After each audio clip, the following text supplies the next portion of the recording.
I'm the Queen of Kingsbury. It's January 5th, 2022, and the book I chose for today is The Wicked Wit of Queen Elizabeth II, compiled, edited, and introduced by Karen Dolby, published in 2015.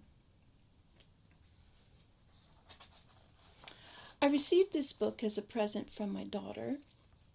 She was on a school trip to Europe, and I was lucky enough for her to think of me while she was visiting Stonehenge. This book was bought at Stonehenge, says a sticker.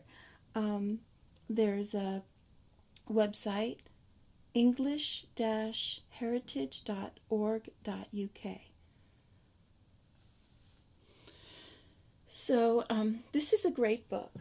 I have fun with this because it's the kind of book that you could just pick up, turn to a page, and start reading.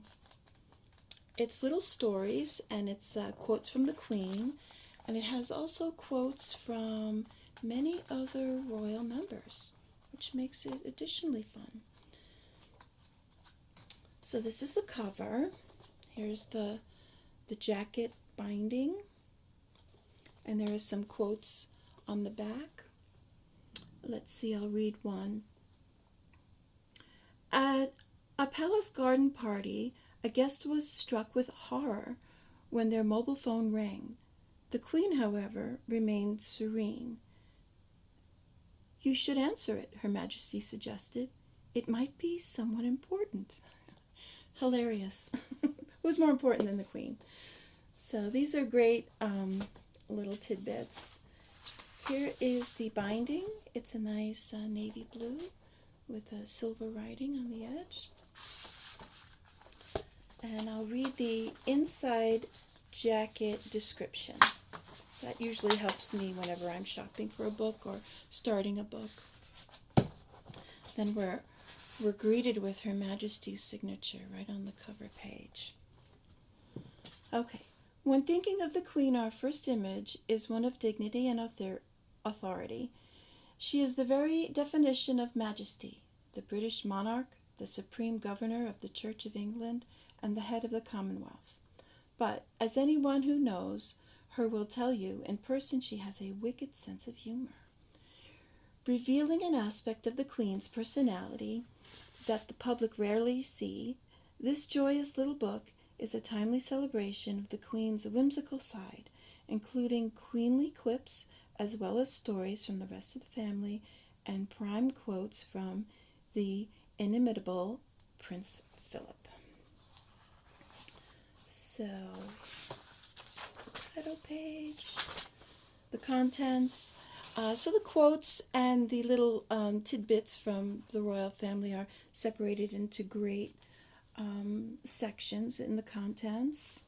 There's an introduction, timeline of the Queen's life, God Save Our Gracious Queen, at home and abroad, a family affair, corgis, dorgies, spaniels, and labradors, the royal pets, a royal flutter, royals in residence, gin dubonnet and eggs, the full English, and then a bibliography. There's a lovely timeline of the Queen's life. That was fun to read. And the first chapter, God Save Our Gracious Queen, talks about the Queen's life. Okay, I'll start out by reading a quote I bookmarked. So, from the chapter, God Save Our Gracious Queen.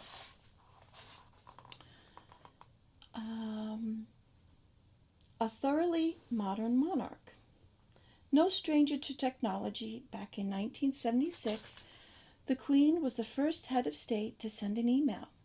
She has since joined Facebook in November 2010 with a page called The British Monarchy. It has received almost 1.5 million likes to date and features royal news, quotes, videos, and speeches. However, there are limits, and it is not possible for other users to poke the royal family. I don't actually know if Facebook does that anymore, but now we know in 2022 that the royal family are all over social media. They have Twitter, they have Instagram, they still have Facebook, and I think the Cambridges, maybe the royal family too, also have a YouTube channel. So let's see. From the chapter A Family Affair, let's go to the front of that chapter. Here's a great picture, a family affair, of the Queen, Prince Philip, with their first two children, Prince Charles and Princess Anne. They're quite young there. So I'll read a quote here. Let's see. Satirical magazine Private Eye refers to the Queen as Brenda. In the past, the magazine has depicted the royal family as part of a soap opera. Oh, indeed. With suitable names to match. Prince Philip was Keith, Prince Charles was Brian, and Diana, Princess of Wales, was dubbed Cheryl. That's cute. I didn't know that. It's a cute little fun tidbit. Okay, in the chapter Royals in Residence,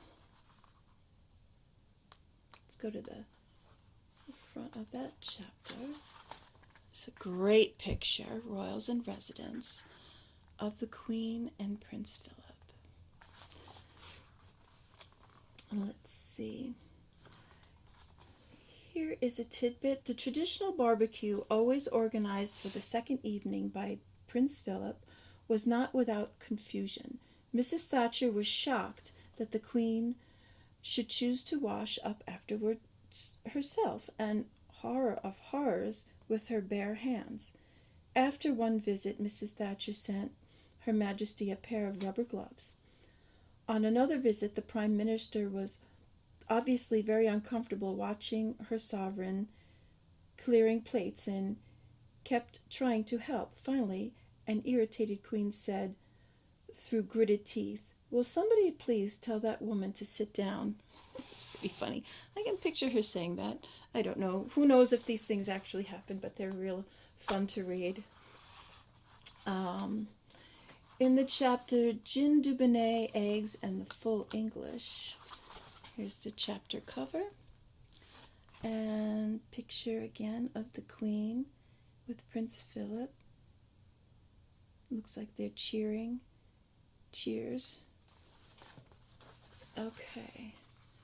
Let's see. Let's read a little. Afternoon tea is served at 5 o'clock sharp and is said to be the favorite meal. Tiny crustless sandwiches, often cucumber along with an alternative, are cut into shapes resembling octagons. In a bizarre throwback to another era, rectangles or squares are said to be too coffin-like and mean the maker intends the monarch harm. There is also always cake and tea. Oh, that's funny. So here's the end. There's the bibliography. I love a book with a bibliography. That kind of helps where they get some of their information from.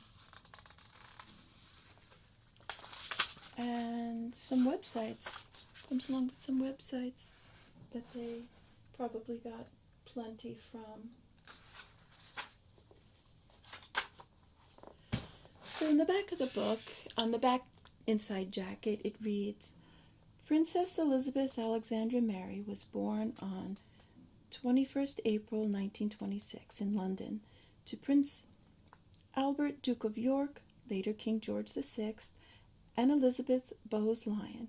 She married Philip Mountbatten, Duke of Edinburgh, in 1947, became Queen on 6th of February 1952, and was crowned on the 2nd of June 1953. She is mother to 4 children, Charles, Anne, Andrew, and Edward, grandmother to 8, and great-grandmother to an ever-increasing brood of young royals. In September 2015, She will surpass Queen Victoria as Britain's longest-serving monarch. It's a nice little description. This was published by Michael O'Mara Books Limited. There's the back cover again. So, I love this book. It means a lot to me, given to me by my daughter. And of course, one of my favorite subjects, the Queen. So, I hope you enjoyed this book review. Thank you for watching. I'm the Queen of Kingsbury. Please like, subscribe, share, and hit the notification bell to be the first to see my next video. Thank you for watching.